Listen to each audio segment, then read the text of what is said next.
Oke, selamat pagi adik-adik. Selamat datang pada mata kuliah kita Teori Ekonomi Makro. Nah, kita akan melanjutkan materi kita yang selanjutnya. Kemarin kan kita sudah membahas tentang model perekonomian dua sektor ya. Nah, ini masih juga dalam lingkup model perekonomian dua sektor. Nah, ini masih sambungannya ya. Minggu-minggu sebelumnya kan kita sudah membahas tentang MPC dengan MPS, kemudian APC dengan APS. Nah, di mana MPC itu marginal propensity to consume atau kecenderungan berkonsumsi gitu ya, dengan kecenderungan menabung gitu ya, kecondongan, sorry, bukan kecenderungan tetapi kecondongan ya. Nah, sekarang kita lihat bagaimana hubungan di antara keduanya. Nah, di sini ada dua ya, dibuat dalam materi kita ini. Sebentar, Ibu mau unload dulu. Nah, oke, ini yang pertama. Nah, yang pertama ini adik-adik, MPC ditambah MPS sama dengan 1. Nah, jadi marginal to propensity consumption ini atau kecondongan mengkonsumsi ini ditambah dengan kecondongan menabung sama dengan 1.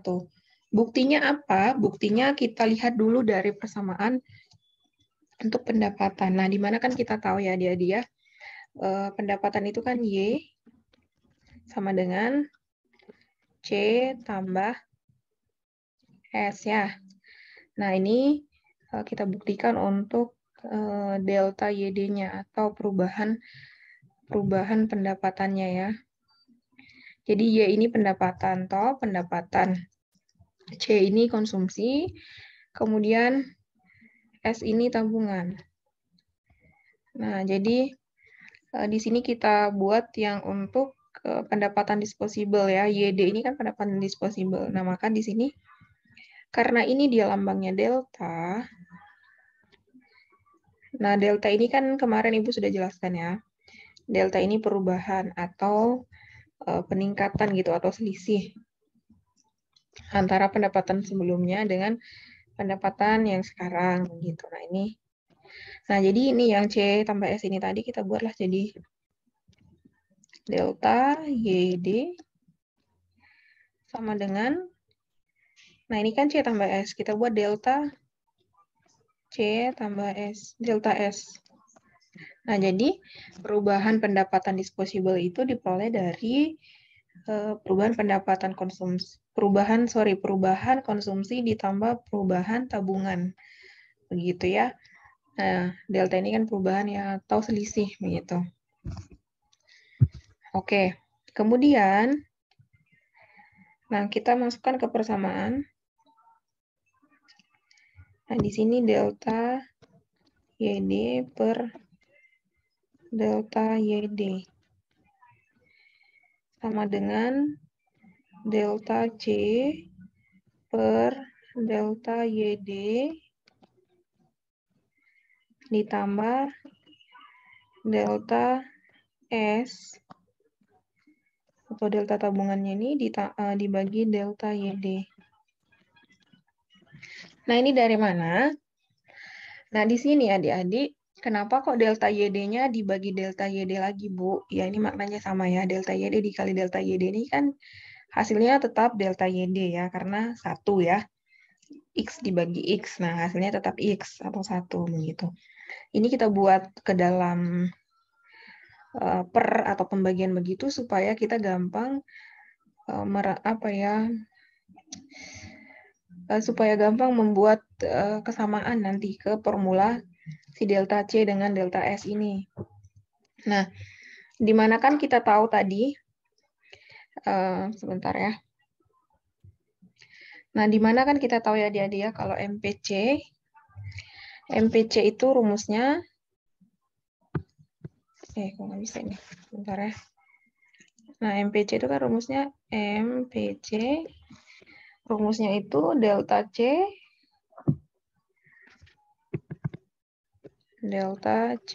per delta YD.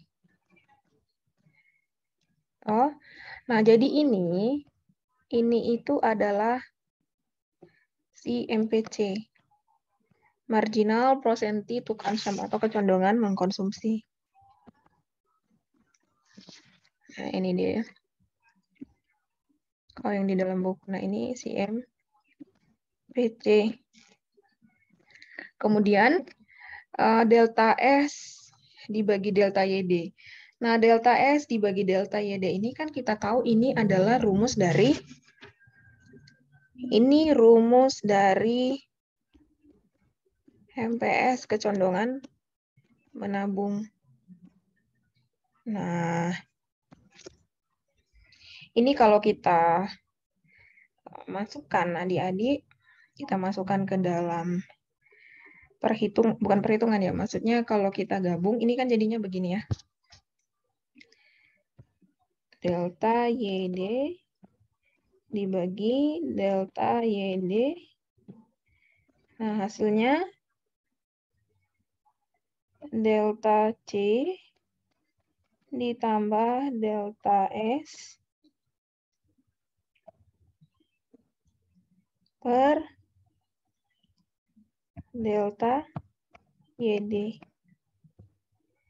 Nah, ini artinya apa? Ini artinya,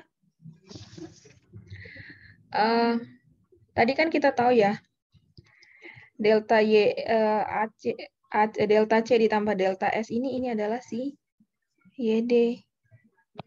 Nah, ini berarti artinya delta YD per delta YD sama dengan delta YD per delta YD. Nah, sama dengan 1. Makanya di sini dikatakan MPC ditambah MPS itu 1. Nah, itu dia ya, dibuktikan dengan cara seperti itu. Nah, itu kan 1 ya. Karena kan kita tahu ya, delta YD tadi itu formulanya atau rumusnya itu delta C ditambah delta S. Nah, ini tadi rumusnya delta C ditambah delta S. Ini kita ubah aja langsung ke delta YD. Nah, delta YD ini dari mana rumusnya? Ya, dari rumus persamaan yang pertama, Y sama dengan C tambah S. Nah, seperti itu. Seperti itulah hubungan antara MPC dengan MPS. Atau marginal propensity to consume dengan marginal propensity to saving gitu ya, atau kecondongan menabung dengan kecondongan mengkonsumsi. Nah, kemudian sekarang kita masuk ke yang APC dan APS. Nah, sebelumnya Ibu hapus dulu ya, supaya bisa Ibu jelaskan. Sebenarnya caranya sama ya, adik-adik ya, caranya sama untuk membuktikannya.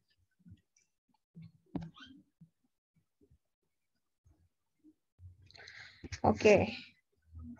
Nah, kita sekarang masuk ke hubungan yang kedua. Nah, di sini dikatakan APC tambah APS sama dengan 1. Nah, ini sama aja ya, maksudnya ya. Cara membuktikannya, kita pakai rumus si YD, langsung YD ya, nggak pakai delta atau perubahannya. Begitu. Kalau yang di atas tadi kan dia pakai delta YD. Nah, kalau yang di bawah ini langsung ke YD-nya. Begitu. Karena ini kita ingin mencari hubungan antara rata-rata ya, rata-rata kecondongan mengkonsumsi dengan rata-rata kecondongan menabung. Begitu, seperti apa hubungannya. Nah, ini kan tinggal kita masukkan lah. Ya. Kenapa ini? Oh, dari sini ya. Nah, tadi kan rumusnya itu I sama dengan C tambah S. Nah, sama aja dengan YD sama dengan C tambah S. Oke, sekarang kita masukkan YD per YD. Kenapa YD per YD? Iya, karena nanti supaya penyebutnya itu sama begitu ya, dia. Ini kan YD, ini YD, gitu. Sama kayak di atas tadi, delta YD, delta YD, delta YD. Oke, nah kan kita tahu nih, disampaikan tadi di sini APC ditambah APS sama dengan 1. Nah, jadi di sini untuk pendapatan disposable ini kita peroleh dari konsumsi ditambah saving kan. Nah, sekarang kita masukkan rumusnya. Rumus si APC apa? Rumus si APC itu C per YD. Yang ini nih. Nah, rumus APC.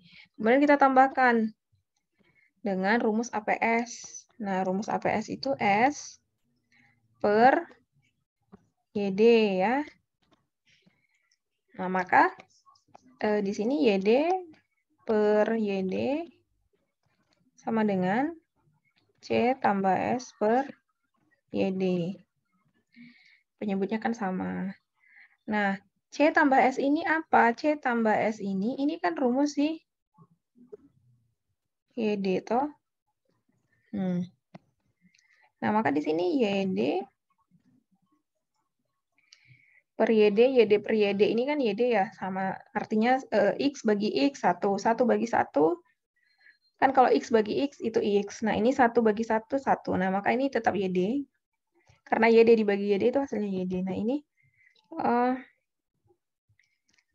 C tambah S ini tadi kan rumus YD per YD. Nah, maka di sini artinya apa? Artinya YD sama dengan 1. Gitu. Paham kan ya adik-adik ya sampai sini ya. Jadi APC tambah APS itu sama dengan 1. Begitu juga dengan MPC ditambah MPS sama dengan 1. Nah, seperti itu hubungan di antara MPC dengan MPS, APC dengan APS. Begitu ya, saya hapus dulu.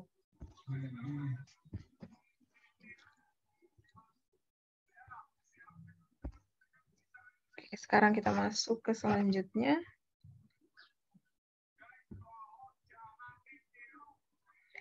Nah, sekarang kita masuk ke rumus untuk masing-masing hubungan MPC dan MPS, kemudian APC dan APS. Nah, kita kaitkan ke dalam contoh soal begitu ya. Ini diberikan ada contoh soal. Nah, ini contoh soalnya ini adik-adik masih berkaitan ya dengan materi yang di minggu sebelumnya. Minggu-minggu sebelumnya yang Ibu jelaskan. Nah, masing-masing kan kita sudah hitung waktu itu ya adik-adik ya. Nah, sekarang kita lihat bagaimana nilai si MPC dan MPS ini dan APC dan APS ini bagaimana sih hubungannya begitu ya. Sebentar Ibu mau tunjukkan dulu materi sebelumnya.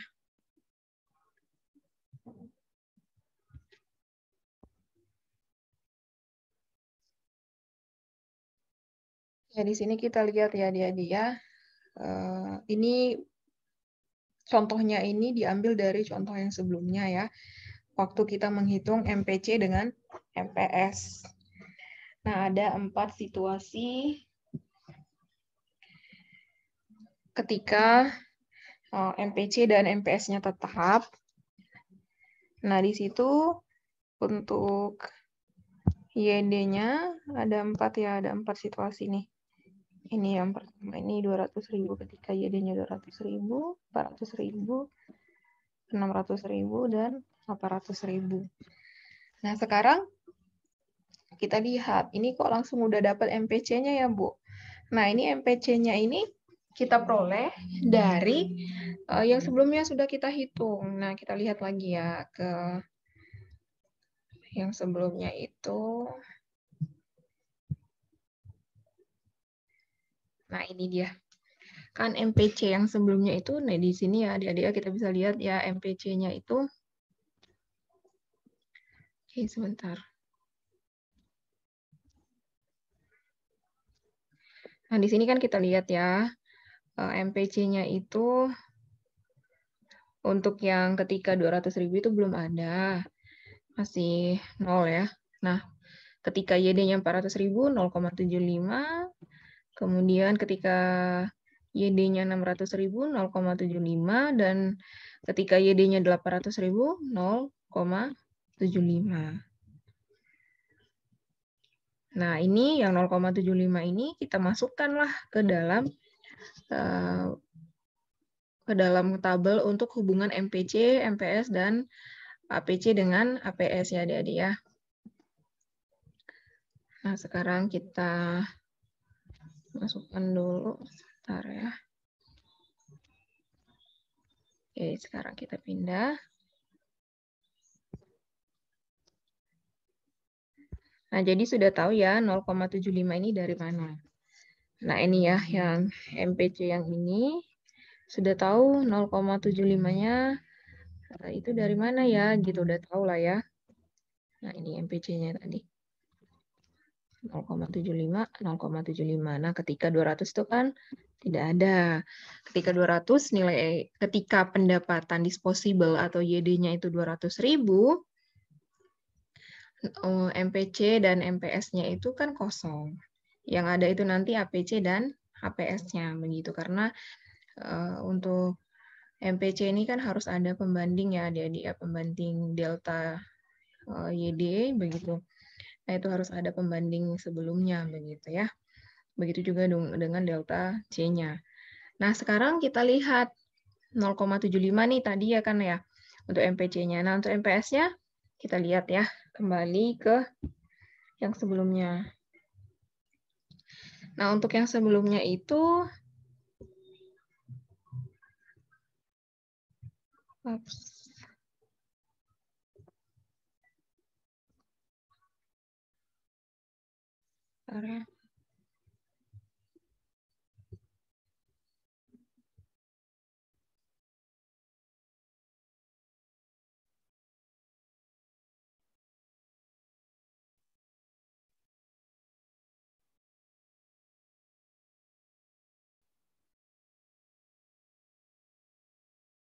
oke, untuk MPS-nya kan di sini kita lihat ya adik-adik ya. Ini untuk kecondongan menabung nilai MPS-nya. Nilai MPS-nya juga tetap sama. Kalau yang di MPC tadi 0,75 semuanya dia tetap. Nah, MPS juga tetap. Dia semuanya itu 0,25. Nah, dia tetap ya.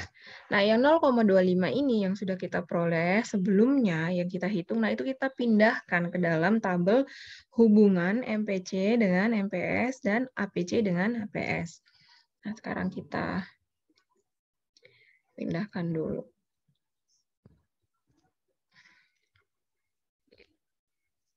Ini Ibu hapus dulu.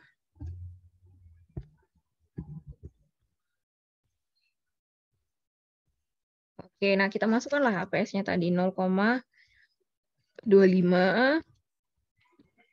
Untuk yang 400.000, 600.000 juga 0,25, 800.000 juga 0,25. Nah, kita lihat adik-adik. Tadi kan di sebelumnya itu dijelaskan ya, hubungan antara MPC dengan MPS itu begini tadi ya.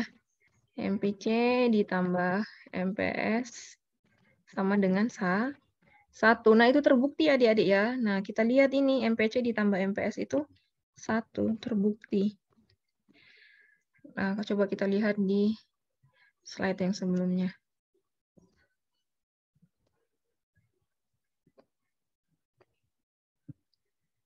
Nah, ini kan tadi itu. Untuk dia punya hubungan tadi ya, MPC ditambah MPS itu sama dengan 1. Nah, oke, kita lanjutkan lagi.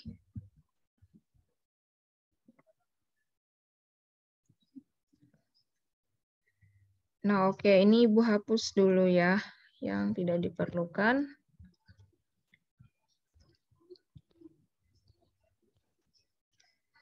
Oke, sekarang kita lihat untuk APC, APS-nya adik-adik. Nah, tadi kan kita udah dapat ya APC dengan MPC dengan MPS-nya kan tadi udah kita dapat nih. Nah, ini tadi dari contoh yang sebelumnya. Nah, untuk APC, APS itu juga didapat dari data yang sebelumnya, dari yang sudah kita hitung. Nah, ayo kita lihat Nah, kita lihatlah APC-nya.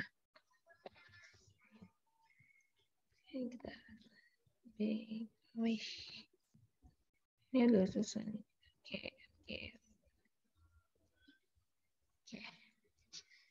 Nah, ini kita lihat ya, APC-nya itu 1,50 ketika 200.000. Kemudian 1,13. Nah, ini kita bisa lihat ya, adik-adik ya, ini yang kita masukkan. 1,50, 1,13, kemudian 1, kemudian 0,94. Nah, di mana di sini APC-nya ini menurun ya, adik-adik ya. Kalau yang kemarin kita hitung cenderung menurun ketika MPC-nya tetap. Nah, ini nilai APC yang 1,50 ketika YD-nya 200.000, 1,13 ketika YD-nya 400.000, kemudian APC-nya 1 ketika YD-nya 600.000, kemudian APC-nya 0,94 ketika YD-nya 800.000, itu kita pindahkan ke tabel hubungan antara MPC dan MPS dan APC dengan APS. Nah, sekarang kita pindahkan ya.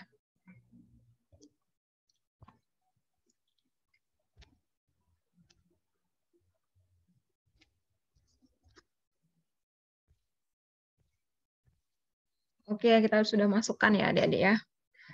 Nah, di sini kita sudah masukkan.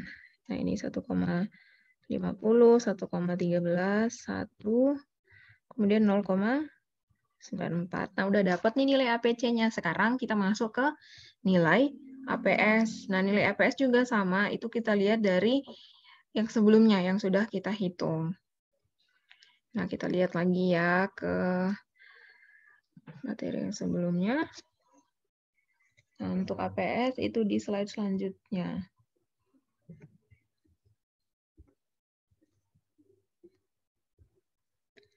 Oke, ini kita sudah lihat ya. Untuk yang APS itu,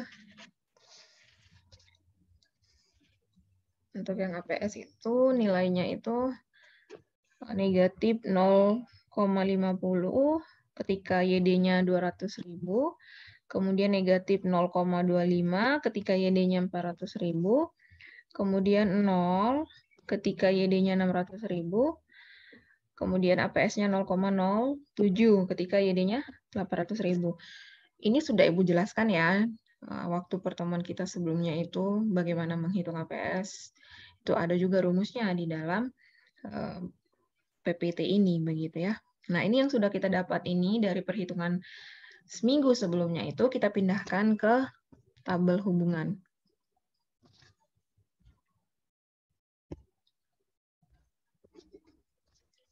Nah, kita masukkanlah 0,50 dan seterusnya ini.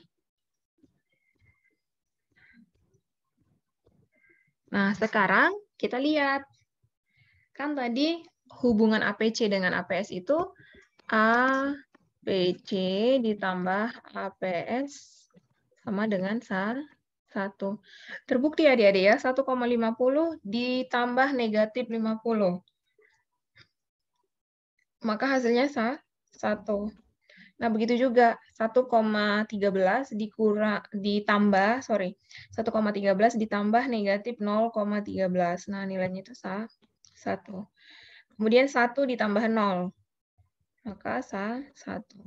Kemudian 0,94 ditambah 0,06. Maka nilainya 1. Nah, jadi terbukti ya dari hubungan yang sebelumnya itu yang tadi sudah kita lakukan penghitungannya ya, ataupun penjelasannya tadi di awal yang Ibu jelaskan. Nah, sudah dapat ini 1. Oke, sekarang kita masuk ke yang selanjutnya. Nah, untuk ke yang selanjutnya ini kita lihat, Ibu hapus dulu ya. Oke. Nah, ini untuk yang selanjutnya ketika MPC dan MPS-nya itu makin besar ya. Nah, sama untuk 0,80, 0,75, 0,70 ini juga kita ambil dari materi kita yang sebelumnya, pembahasan kita yang sebelumnya.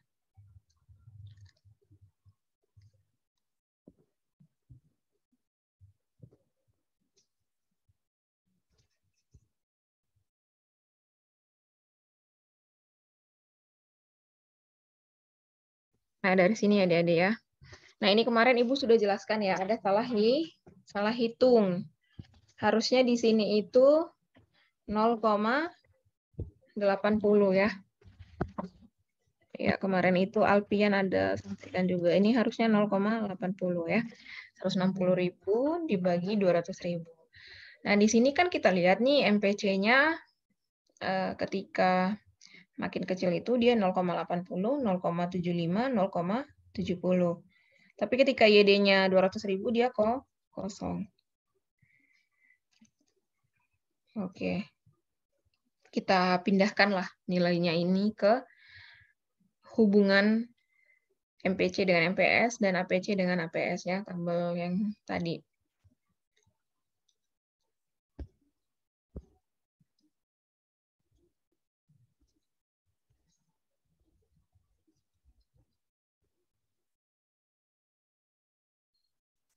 Oke, ini dia ya, 0,80, 0,75, 0,70. Nah, sekarang kita sudah dapat ini nilai MPC-nya. Nah, sekarang APS-nya. APS-nya itu 0,20, 0,25 dengan 0,30 itu diambil dari mana? Sama, diambil dari yang ada di data sebelumnya. Kita ke MPS-nya dulu.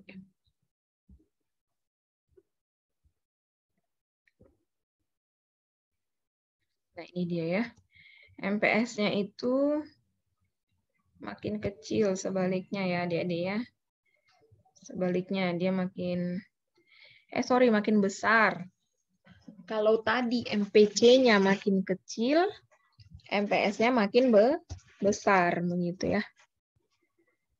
Nah, ini kita sudah lihat nilainya 0,20, 0,25, 0,30. Nah, ini kita pindahkan ke tabel hubungan tadi.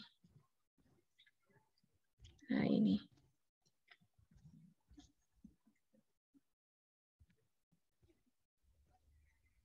Ini 0,20, 0,25, 0,30. Nah, tinggal kita tambahkan di mana tadi MPC ditambah MPS sama dengan 1. Nah, itu juga sama, berlaku.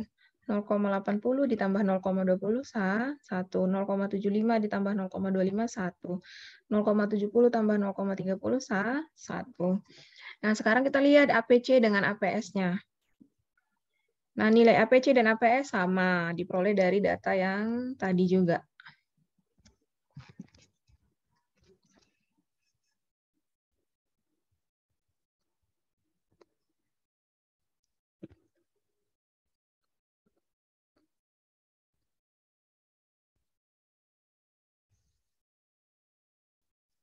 Nah, ini kita lihat APC-nya ya, adik-adik ya. APC-nya juga mengecil ya, cenderung mengecil. Nah, ini APC-nya 1,50, 1,15, 1,02, 0,94. Ini kita pindahkan ke tabel hubungan tadi.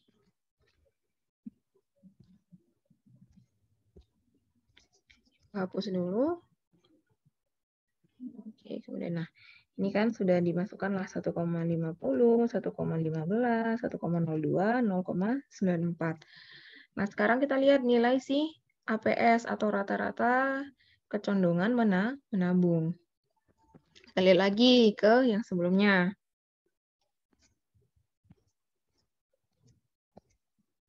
Nah, ini dia APS-nya ya.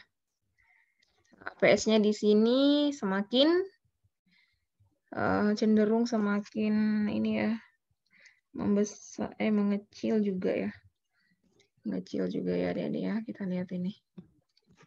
0,50 negatif 0, semakin membesar ya adik-adik ya, sorry semakin membesar. Ibu tidak lihat lambang di depannya, ini kan ada lambang negatif, jadi dia dari negatif nanti akhirnya menjadi positif, jadi dia makin besar juga APS-nya. Nah, negatif 0,50, negatif 0,15, negatif 0,02, kemudian positif 0,06. Nah, ini datanya kita pindahkan ke dalam tabel hubungan yang tadi.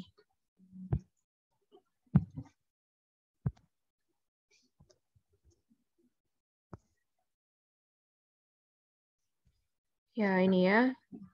Ibu hapus dulu coret-coretan yang tadi. Nah, ini tinggal kita lihat.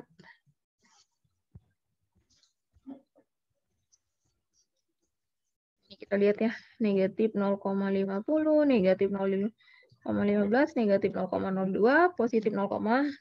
Nah, ini kalau kita jumlahkan, di mana tadi diperoleh hubungan APC ditambah APS itu sama dengan 1. Nah, dan itu juga kalau kita lihat dari buktinya ini sama ya, 1,05 dikurang 1,5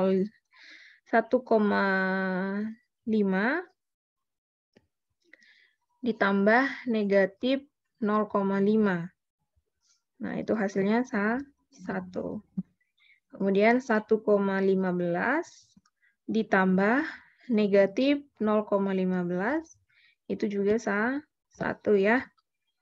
Kemudian 1,02 ditambah negatif 0,02, kalau kita hitung maka hasilnya juga 1. Nah, kemudian APC-nya 0,94, APS-nya 0,06. Nah, ini kita tambahkan hasilnya 1. Nah, begitu dia ya adik-adik ya untuk hubungan antara MPC, MPS, dan APC dengan APS. Gitu. Nah, Ibu hapus dulu semuanya. Kita lanjutkan ke selanjutnya.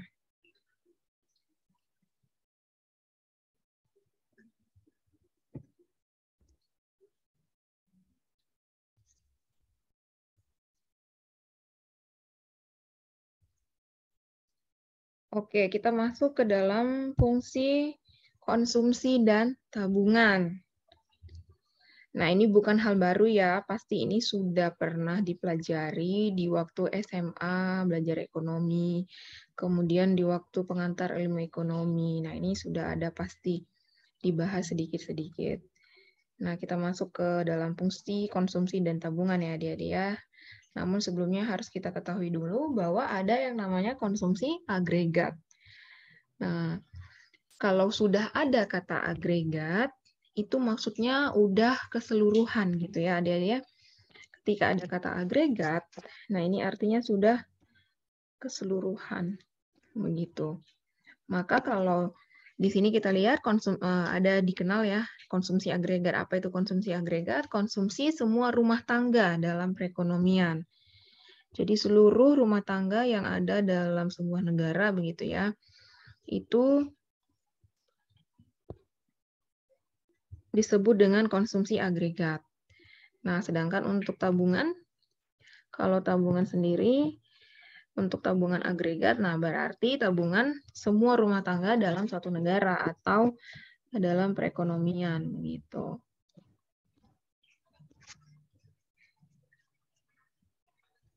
Nah, di sini kita lihat bagaimana hubungan antara konsumsi agregat dan tabungan agregat. Nah, di sini akan kita lihat dari contoh ini. Nah, di sini adik-adik diberikan data, diketahui nilai MPC. Nah, MPC itu apa? MPC itu marginal percentage to consume ya, kecondongan mengkonsumsi. Nah, MPC-nya 0,75. Pada saat pendapatannya atau Y-nya 0. Kemudian konsumsi agregat ataupun konsumsi seluruh rumah tangga atau semua rumah tangganya itu Rp90. Nah, kita lihat ya seperti apa analisis hubungannya. Saya hapus dulu ya.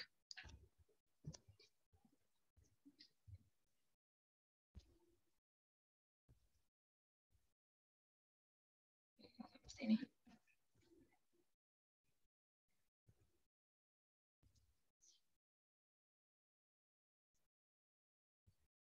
Oke, kita lihat ya bagaimana fungsi konsumsi dan tabungan. Oke, baik ya adik-adik ya. Tadi kan di awal-awal bahkan di minggu-minggu sebelumnya Ibu sudah pernah jelaskan ya bahwa kita tahu rumus Y atau pendapatan itu diperoleh dari konsumsi ditambah tabungan. Nah, artinya apa? Artinya C sama dengan berarti di sini artinya C sama dengan Y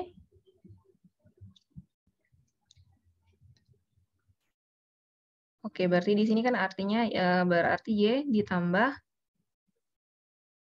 Y dikurang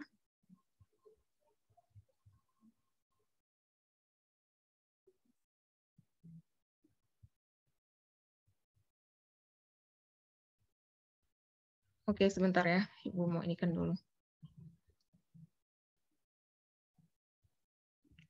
Nah, ini kan Y sama dengan ini kan artinya Y sama dengan C tambah S. Nah, kalau C yang ditanya berarti kalau dia pindah posisi negatif C sama dengan negatif Y ditambah S. Nah, agar tidak ada lambang negatif supaya dia C, maka ini semua sisi ini kita kali negatif. Nah, negatif C kali negatif menjadi C. Negatif Y dikali negatif menjadi Y. Kemudian positif S dikali negatif menjadi negatif S. Nah, maka C sama dengan Y kurang S. C sama dengan Y dikurang S. Kemudian ini udah kita peroleh ya. C sama dengan Y kurang S. Maka S bagaimana? Nah, S itu berarti sebentar ya. S itu berarti oke, sebentar. Nah, berarti kalau untuk S kita lihat di sini. Udah bentar ya, ini Ibu belum terbiasa pakai laptop yang ada penanya, jadi Ibu masih bingung. Nah, oke ya. Nah, berarti di sini negatif S sama dengan negatif C. Sorry ya, bukan negatif ya. Bentar, positif. Kenapa ya? Oke, Ibu mau hapus tapi belum bisa. Ibu masih belum terbiasa pakai ini ya, pakai laptop yang ada penanya.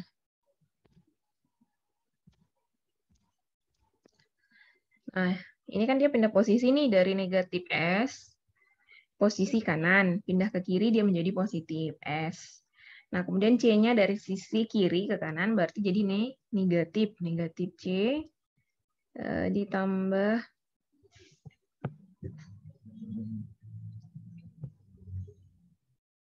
Y. Gitu ya, adik-adik ya. Nah, jadi kita udah dapet ada ini ya, ada 3 persamaan. Ada 3 persamaan yang kita peroleh. Nah, ini yang pertama.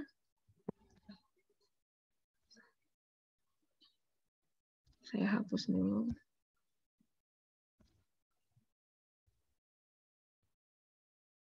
Apa lagi ini ya? Oke, warnanya kok nggak berubah ya? Bentar, jadi ya.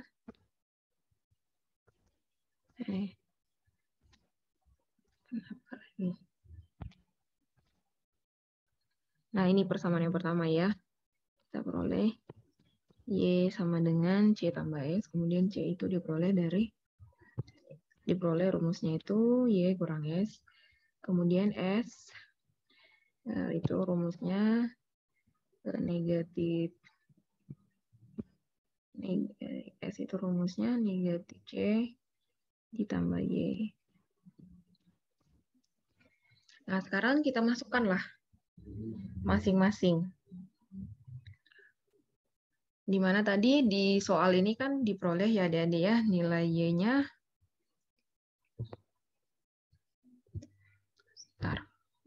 Nah, ini nilai Y-nya 0, konsumsinya 90. Nah, MPC-nya 0,75. Nah, jadi di sini diketahui nih nilai diketahui tadi nilai Y-nya 0, kemudian konsumsinya tadi 90. Nah, kemudian tadi MPC-nya 0,75. Kalau Y-nya 0, C-nya 90, maka S-nya, nah kita masukkanlah di rumus ini. S sama dengan C-nya tadi 90. Berarti negatif 90 tambah 0. Nah, maka hasilnya negatif 90. Karena tadi kan rumus S negatif C tambah Y. Begitu seterusnya ya adik-adik ya. Nah, ketika Y-nya 120,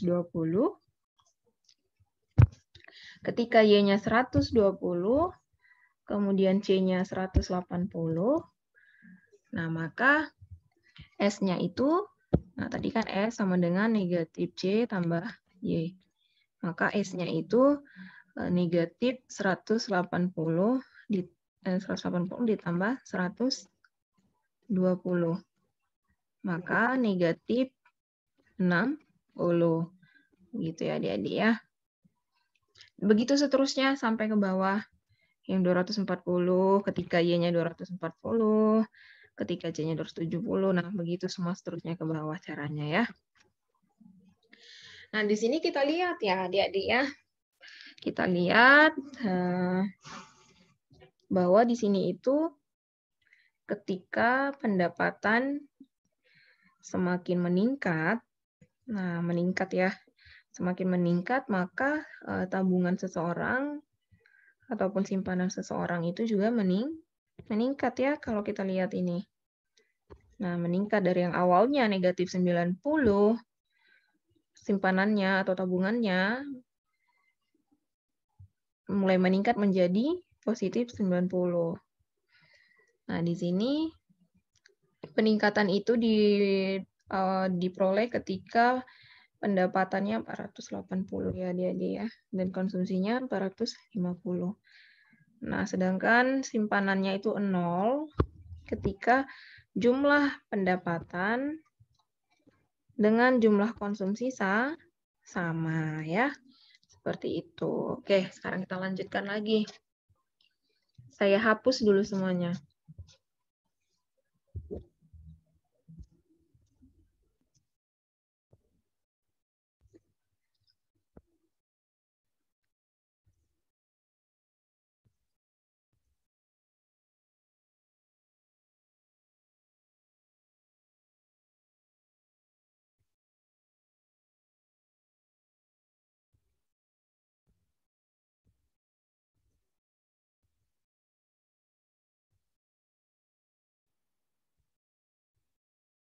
Oke, sekarang kita masuk ke fungsi konsumsi ya, adik-adik ya. Nah, fungsi konsumsi, apa itu fungsi konsumsi? Nah, di sini disampaikan fungsi konsumsi itu adalah kurva yang menggambarkan sifat hubungan di antara tingkat konsumsi rumah tangga dalam sebuah perekonomian dengan pendapatan nasionalnya atau pendapatan disposable perekonomian tersebut. Nah, jadi fungsi konsumsi itu kata kuncinya itu ya ini ya. Kata kuncinya itu berapa sih jumlah konsumsi dalam perekonomian suatu negara itu keseluruhan dengan pendapatan nasionalnya begitu. Nah, maka diperolehlah persamaannya itu. Kalau dari pengertian ini kan berarti C sama dengan A ditambah BY. Nah, ini BY untuk pendapatan nasional ya, Dede ya.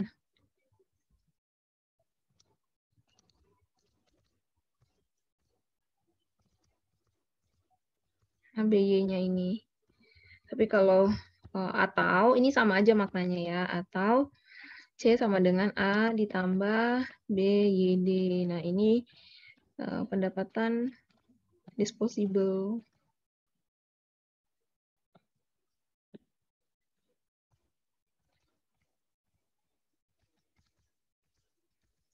Sama ya rumusnya ya, hanya lambangnya aja beda, yang di atas Y untuk pendapatan nasional, di bawah YD untuk pendapatan disposable.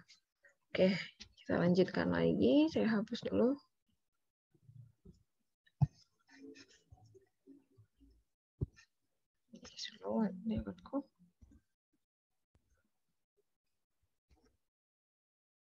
Di sini diberikan keterangan ya, adik-adik ya. A itu konsumsi rumah tangga pada saat pendapatan nasional 0. Nah, kemudian B itu kecondongan konsumsi marginal atau MPC. Nah, jadi B ini untuk nilai MPC adik-adik. Nah, Y itu pendapatan nasional, YD pendapatan disposable, seperti yang tadi Ibu jelaskan. Nah, dan kemudian biasanya A ini konstanta ya adik-adik ya. Nah, ini konsumsi rumah tangga pada ketika pendapatan nasional adalah 0. Oke, kita lanjutkan. Nah, sekarang kita masuk ke fungsi tabungan. Kan sebelumnya tadi untuk fungsi konsumsi. Nah, fungsi tabungan ini bagaimana? Dia itu kebalikan ya dari fungsi konsumsi. Jadi kalau fungsi tabungan ini dia kurva yang menggambarkan sifat hubungan antara tingkat tabungan dengan pendapatan nasional. Nah, maka rumusnya itu ya S sama dengan negatif AA ditambah 1 kurang B Y. Atau, nah ini untuk pendapatan nasional ya dia Y-nya. Atau S sama dengan minus A ditambah 1 kurang B kali YD. Nah, YD ini apa? YD ini pendapatan disposable.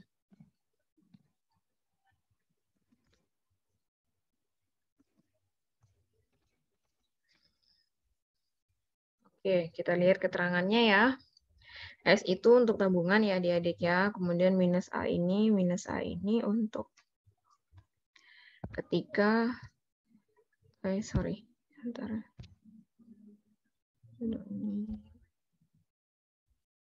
Clear all. Oke. Untuk yang A ini sama. A ini ketika tabungan rumah tangga pada saat pendapatan nasionalnya 0. Nah, kemudian yang B itu juga sama, hanya saja di sini kan tabungan. Jadi dia MPS begitu. Kalau yang sebelumnya kan konsumsi. Jadi dia MPC begitu ya adik-adik ya. Nah, kemudian Y itu pendapatan nasional, YD pendapatan disposable. Nah, ini yang membedakan S ini dia ada lambang negatif ya adik-adik ya. Nah, sama seperti yang tadi Ibu bilang tadi kan ya, kalau S itu rumusnya. Oke, nah tadi kan Ibu sudah jelaskan ya, kalau tadi itu S itu rumusnya tadi S sama dengan negatif C tambah Y ya. Tambah Y. Nah, maka itu tadi S sama dengan negatif A ditambah 1 kurang B kali Y. Begitu. Nah, ini ya. Oke. Sekarang kita kembali lagi. Kita sudah tahu apa itu fungsi konsumsi, fungsi tabungan.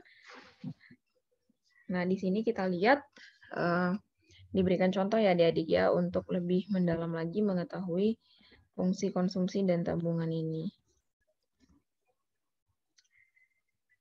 Oke, di sini dikatakan ya berdasarkan pada tabel sebelumnya maka dapat diketahui fungsi konsumsi dan fungsi tabungan yaitu, nah kita lihat ya. Nah dari tabel ini ya adik-adik ya, dari tabel ini tadi kan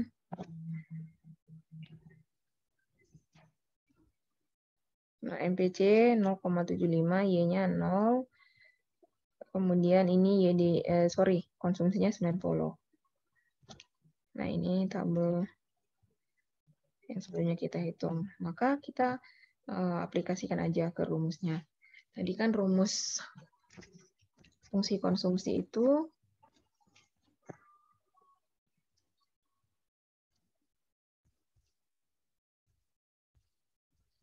ini kan rumus fungsi konsumsi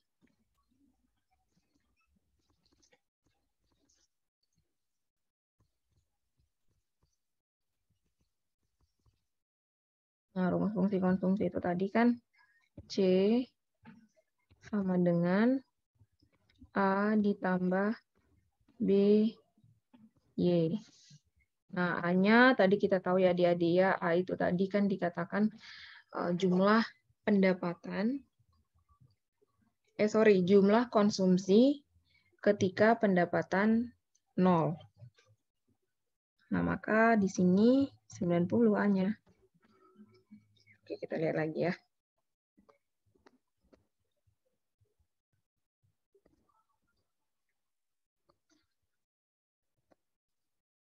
Nah, ini ya, konsumsi rumah tangga ketika pendapatan nasional 0. Nah, dari tabel ini tadi kan kita tahu ya. Nah, ini pendapatan nasionalnya 0, nah konsumsinya 90. Maka tinggal kita masukkan ke rumus. Terus tadi MPC-nya 0,75.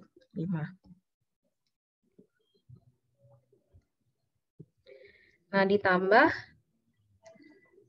sebentar, saya aktifkan dulu coret-coretnya. Nah, ditambah B itu tadi kan MPC. Nah, MPC-nya tadi kan 0,75. Y. Nah, itu untuk fungsi konsumsi. Bagaimana dengan fungsi tabungan? Fungsi tabungan, saya tulis dulu ya. Fungsi tabungan. Nah, kalau fungsi tabungan tadi kan E sama dengan negatif A. Negatif A ditambah 1 kurang B. 1 kurang B. Ditambah 1 kurang B kali Y. Nah, maka E sama dengan tadi kan A itu tadi kan konsumsi ketika pendapatan 0. Nah, berarti negatif 90. Ditambah, nah 1 kurang B kali Y. Oke, sebentar ya. Saya hapus dulu. Nah, ini sebenarnya begini aja sih ya, adik-adik ya. 1 kurang B ini kan nilai si MPS ya, adik-adik ya. Dimana tadi kan kita tahu ya, kalau MPC tambah MPS, tambah MPS sama dengan 1. Nah, jadi kalau MPC-nya 0,75 ditambah MPS, maka MPS sama dengan 1 kurang 0,75. Nah, MPS sama dengan 0,25. Begitu. Jadi 1 kurang B ini itu nilai si MPS ya, adik-adik ya.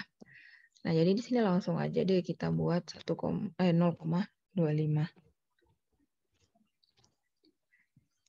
0,25 Y, begitu. Nah, seperti itu saja, gampang kan ya? Oke, sekarang saya clear dulu semua, saya hapus, kita lanjutkan ke halaman selanjutnya.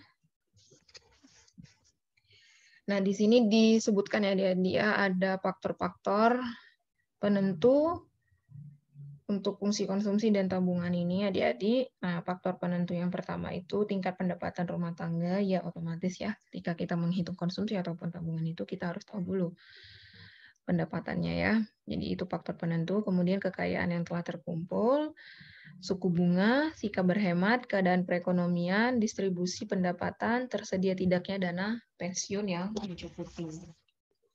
Oke, kita lanjutkan.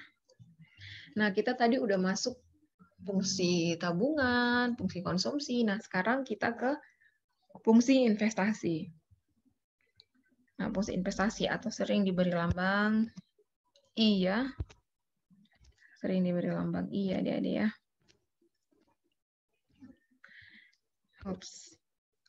Nah, apa itu fungsi investasi? Fungsi investasi itu fungsi ataupun kurva yang menggambarkan hubungan antara investasi dengan pendapatan nasional. Nah, kalau tadi konsumsi, tingkat konsumsi ya dengan pendapatan nasional. Kalau tadi fungsi saving atau menabung, tingkat menabung dengan tingkat pendapatan nasional. Oke, di dalam fungsi investasi ini ada bentuk fungsinya ya adik-adik ya. Yang pertama itu bentuknya sejajar. Nah, sejajar dengan sumbu datar investasi otonom. Di mana pembentukan modal tidak dipengaruhi oleh pendapatan nasional. Jadi modal itu tidak dipengaruhi oleh pendapatan nasional suatu negara begitu. Kemudian bentuk yang kedua, bentuknya itu naik ke atas, ke sebelah kanan. Nah, di sini investasi mempengaruhi pendapatan nasional. Nah, bagaimana gambarnya kita akan lihat ya.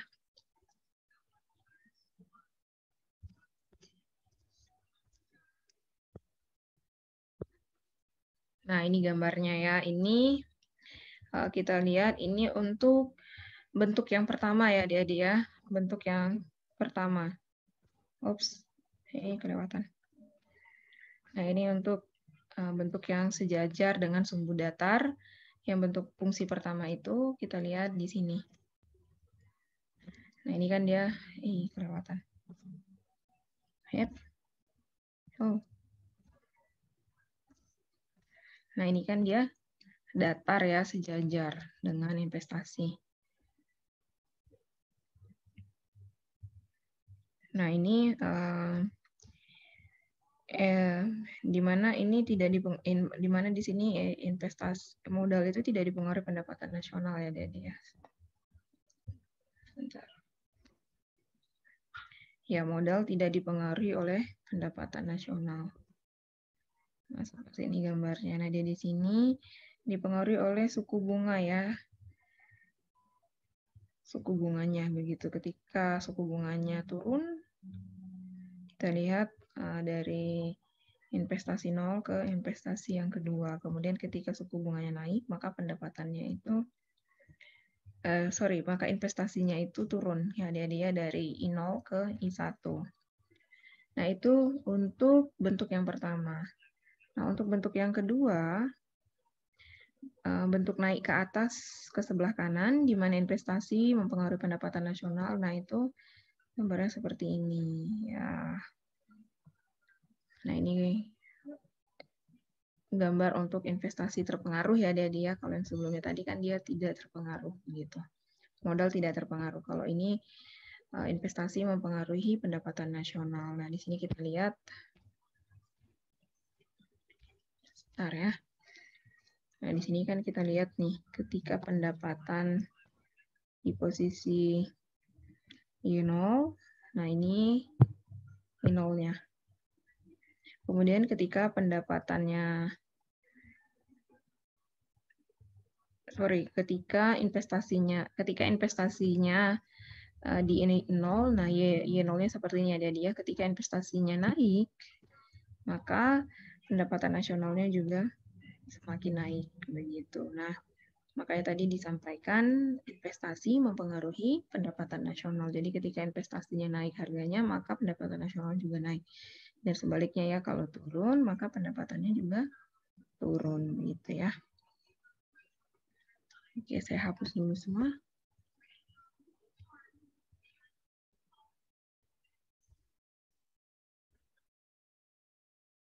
Nah, di sini dari gambar tersebut, maka dapat disimpulkan adik-adik. Maka diperoleh nilai Y1 ataupun pendapatan nasional yang terbaru. Kan tadi ada Y0 gitu ya. Nah, ini Y1 ini untuk lambang pendapatan nasional yang baru. Nah, itu Y tambah delta Y. Nah, sebentar saya fokus dulu.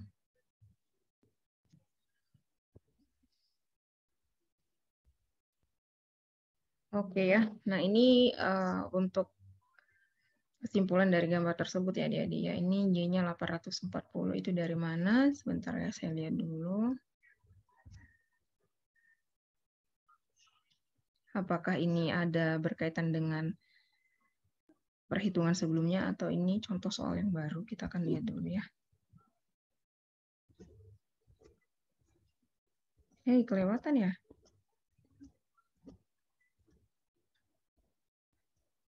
Oke, sorry ya Dedi ya, Ibu lompat tadi berarti. Oke, sorry.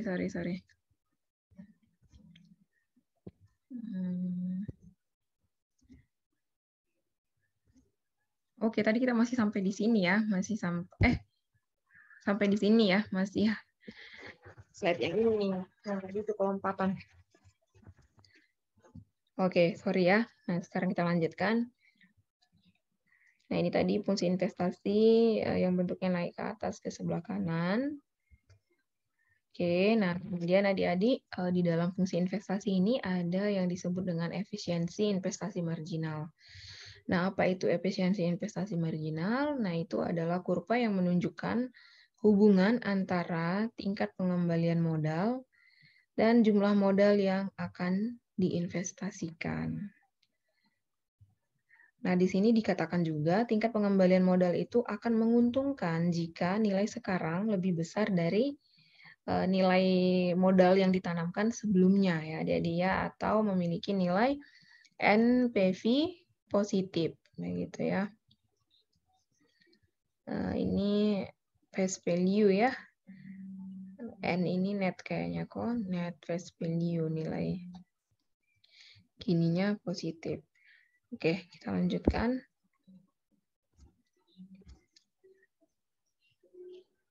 Oke, nah seperti ini ya adik-adik ya untuk kurva efisiensi investasi marginal. Nah, seperti yang dikatakannya tadi bahwa kalau tingkat pengembalian modal itu akan menguntungkan kalau nilai sekarang itu lebih besar dari penanaman modal.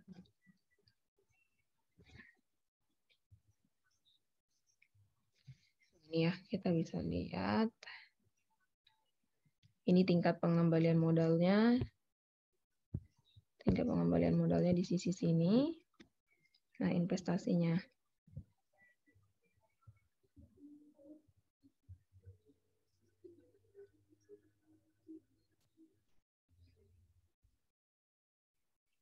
Bisa lihat ya, ini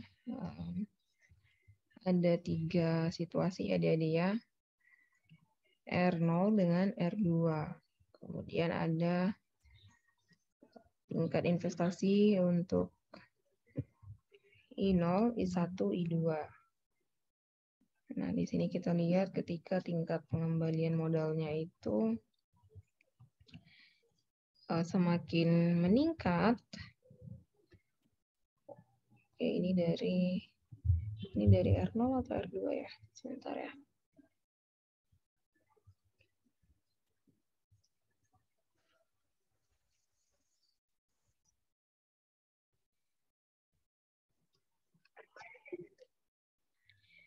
Jadi sini kita lihat ya adik-adik ya, ketika tingkat pengembalian modalnya itu berada di titik ini R2 ya, R2.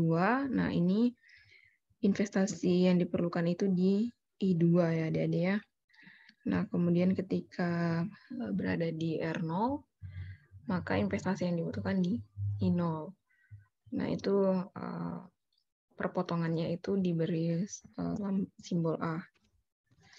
Diberi simbol A. Kemudian yang di R2 itu simbol C, begitu ya. Itu untuk efisiensi investasi marginal atau MI ya. MI ini tadi apa? Marginal efficiency of investment. Oke, sekarang kita lanjutkan.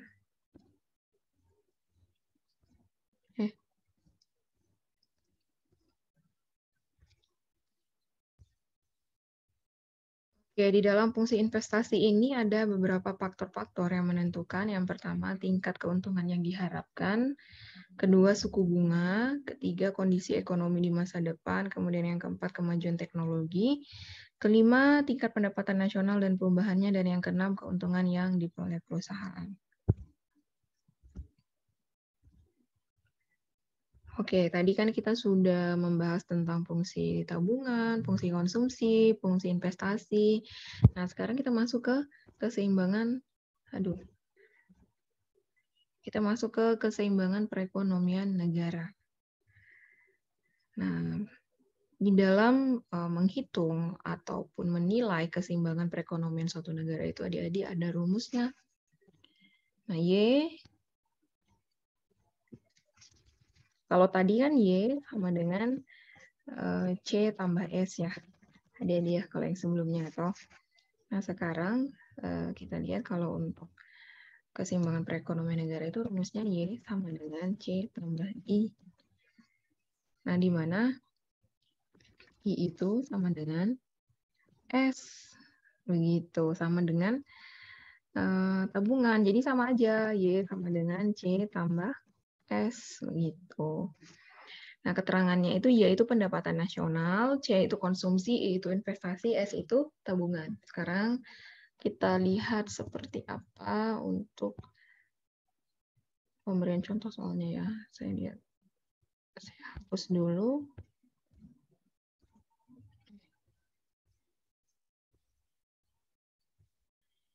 Ya, nanti pasti akan ada diberikan contoh ya adik-adik ya untuk keseimbangan perekonomian negara ini. Namun terlebih dahulu diberikan teori. Ada 3 metode dalam menentukan tingkat keseimbangan perekonomian negara adik-adik. Nah, yang metode pertama itu menggunakan contoh angka yang membandingkan pendapatan nasional dengan pengeluaran agregat atau konsumsi agregat gitu ya. Kemudian metode yang kedua menggunakan grafik yang menggunakan kesamaan pengeluaran agregat dengan penawaran agregat dan kesamaan antara investasi dan tabungan. Kemudian metode ketiga menggunakan pendekatan aljabar. Nah, jadi kita boleh pakai yang mana aja ya sebenarnya adik-adik ya, karena ada 3 metode yang bisa kita pakai menentukan keseimbangan pasar itu. Keseimbangan perekonomian negara. Nah, mungkin nanti akan satu-satu dijelaskan ya di sini ya. Akan diberikan contoh. Oke, kita lanjutkan.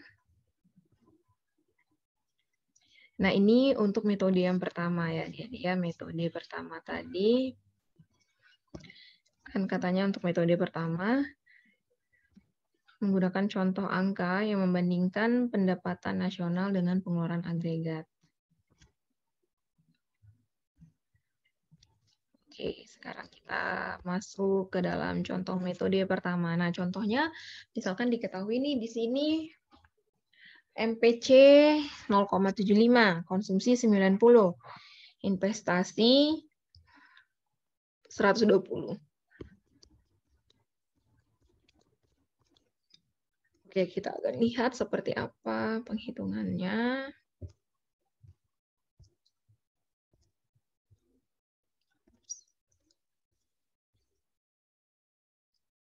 Nah, maka di sini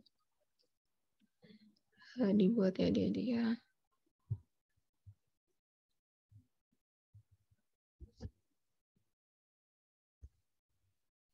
Sorry.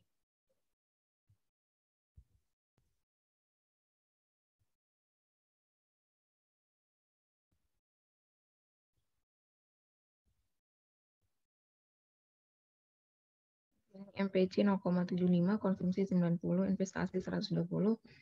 Nah, maka kita buat ke dalam tabel ya, tabel antara perbandingan pendapatan nasional dengan pengeluaran agregatnya. Nah, ini cara yang pertama. Itu dia yang pertama. Kenapa sih ini?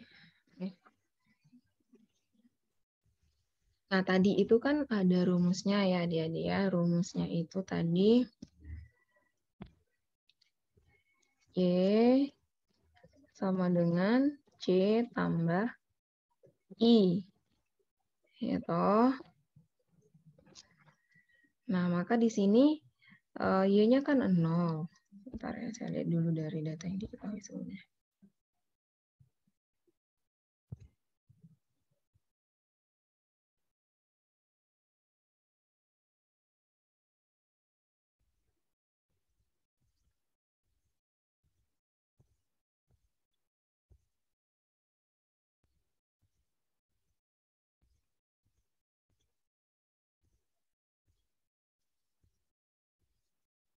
Oke, ini tadi di ini ya. Nah, dari yang di sini nih. Nah, Y-nya itu 0, 120, 240, 360, 480, 600, 720. Kemudian ini nilai C-nya sorry. nilai C-nya 90, 180, dan seterusnya. Nah, ini S-nya. Nah, itu masih pakai itu ya, Adik-adik ya. Jadi ketika Y-nya sama dengan 0,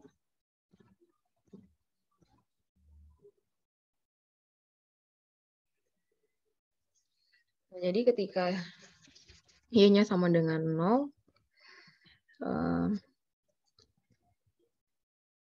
maka oke, 90 tadi ya kalau kita lihat. Oke. C konsumsinya 90, investasinya 120.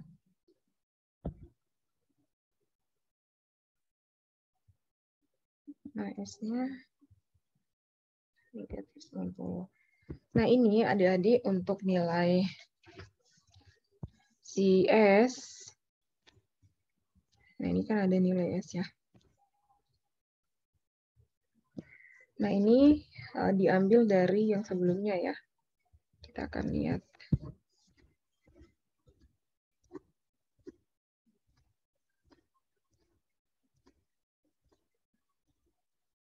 Sorry. Nah, ini diambil dari nilai yang sebelumnya yang di sini. Oke.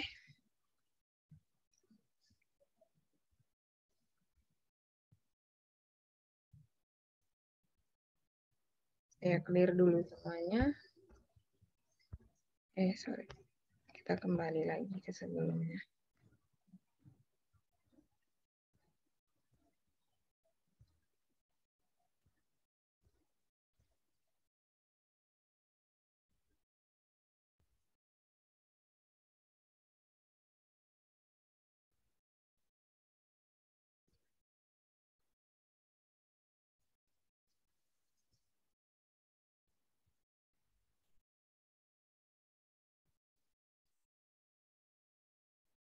Ya, baik adik-adik ya, sebelumnya Ibu mau jelaskan dulu AE itu apa.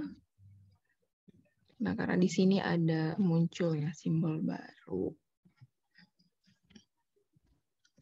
Nah, ini AE. AE ini adik-adik pengeluaran agregat ya. Atau kalau dalam bahasa Inggrisnya itu agregat expenditures.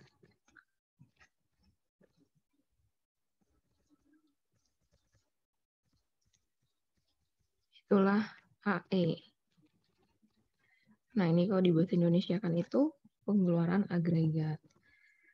Nah, tadi kan Ibu bilang kalau agregat itu keseluruhan ya. Nah, jadi pengeluaran agregat ini keseluruhan pengeluaran sebuah negara begitu ya, atau keseluruhan pengeluaran yang dilakukan negara dalam 1 tahun begitu biasanya di dalam perekonomian. Nah, pengeluaran agregat ini dia itu diperoleh bisa dari konsumsi rumah tangga, konsumsi pemerintah, kemudian dari biaya konsumsi rumah tangga, kemudian dari biayanya pemerintah ya, pengeluaran-pengeluaran pemerintah, kemudian ekspor impor begitu. Nah, tapi kita ini kan hanya 2 sektor. Jadi di sini untuk mengetahui, jadi begini ya, jadi tadi AE itu diperoleh dari mana? AE itu dia C tambah I. Jadi konsumsi dengan investasi. Oke, jadi di sini kita lihat ya, C ditambah I. Nah, 90 ditambah 120, 210. Kemudian 180 ditambah 120, 300.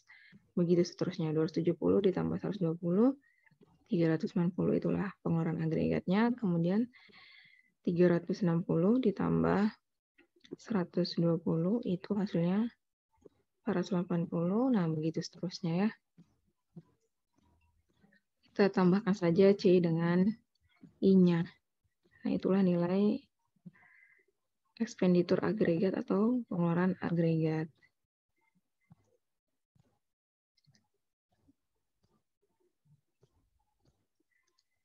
Begitu seterusnya ya.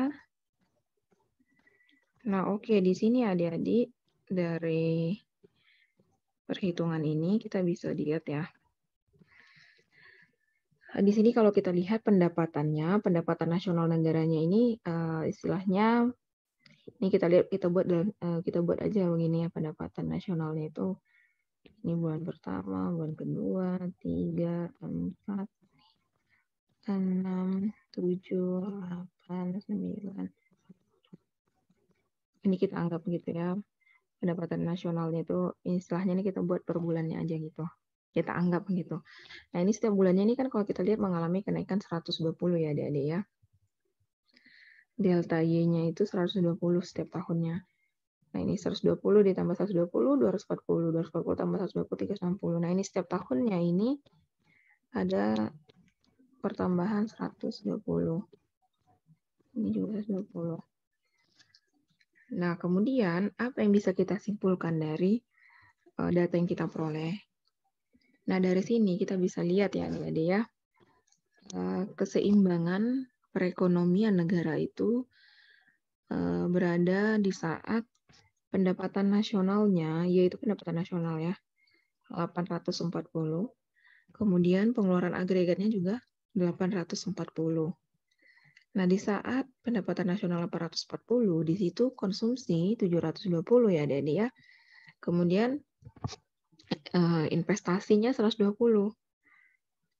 Kemudian pengeluaran agregatnya 840. Nah, tadi kan di awal-awal tadi ada disampaikan ya, I sama dengan S. Nah, ketika posisinya seimbang adik-adik, nah nilai I dan S itu sama. 120. Sama-sama 120. Oke, kita lihat ya.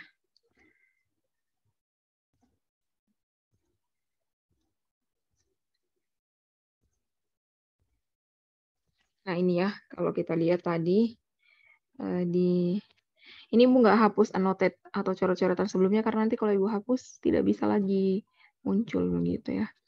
Nah, ini tadi kan rumusnya Y sama dengan, untuk keseimbangan perekonomian itu, nah, keseimbangan perekonomian itu Y sama dengan, jadi keseimbangan perekonomian negara itu diperoleh adik-adik ketika Y itu sama dengan C tambah I, kemudian I sama dengan S. Nah, sekarang kita lihat ya.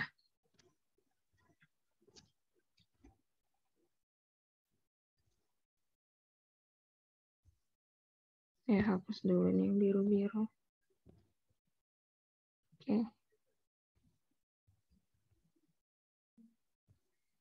Nah, tadi kan dikatakan keseimbangan perekonomian negara itu diperoleh dari Y sama dengan C tambah I, kemudian I-nya itu sama dengan S. Nah, Y-nya di sini kita tahu ya, Y-nya itu 840. Oke, sebentar ya, buat ini aja.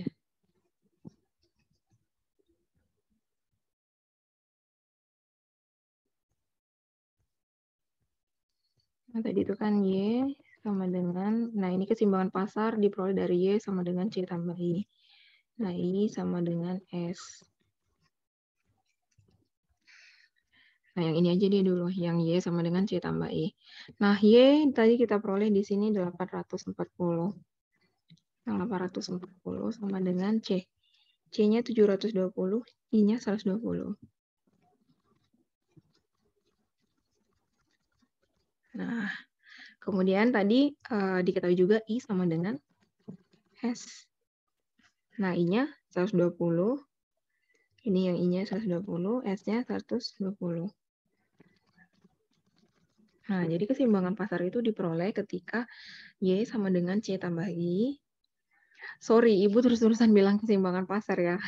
Maaf ya adik-adik ya, karena Ibu baru ngajar tadi juga keseimbangan pasar untuk penawaran dan permintaan. Jadi, ini keseimbangan perekonomian negara itu diperoleh ketika Y sama dengan C tambah I. Nilainya sama ya, antara Y itu nilainya sama dengan C tambah I, kemudian nilai I dan S itu sama. Gitu. Nah, kemudian adik-adik, nilai keseimbangan pasar keseimbangan perekonomian ini kita lihat, nah ini Y-nya 840, AE-nya 840. Nah, artinya berarti Y sama dengan AE. Nah, di saat seperti inilah diperoleh keseimbangan. Nah, kemudian ini salah ya, ini harusnya bukan ekspansi, di sini seharusnya kontraksi. Nah, di sini yang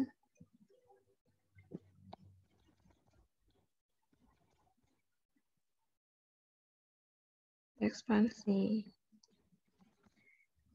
Nah, karena kan begini, kenapa yang di atas ini yang kontraksi? Nah, kita lihat adik-adik di sini, nilai Y itu lebih kecil dari AE. Ya, nilai Y itu lebih kecil dari AE. Artinya, pendapatan nasional itu lebih kecil daripada pengeluaran agregat atau agregat ekspenditur. Nah, itu kontraksi. Tapi ketika Y lebih besar dari AE, nah ini kan kita lihat ya, Y-nya 960, AE-nya 930. Nah, ini artinya lebih besar pendapatan nasionalnya daripada pengeluaran agregatnya, itu ekspansi begitu ya. Oke, Mbak adik-adik sampai di sini dulu perkuliahan kita. Minggu depan kita tes, materinya tidak jauh-jauh dari apa yang Ibu sudah jelaskan dari sebelum-sebelumnya. Oke, selamat siang ya. Walaupun Ibu buat video perkuliahannya ini selamat malam. Ibu buat videonya ini sebenarnya malam, tapi Ibu bilang selamat siang aja ya. Kita anggap ini seperti perkuliahan di kelas begitu, karena Ibu tadi tidak sempat mengajar di kelas. Jadi Ibu buat video, oke. Tetap semangat.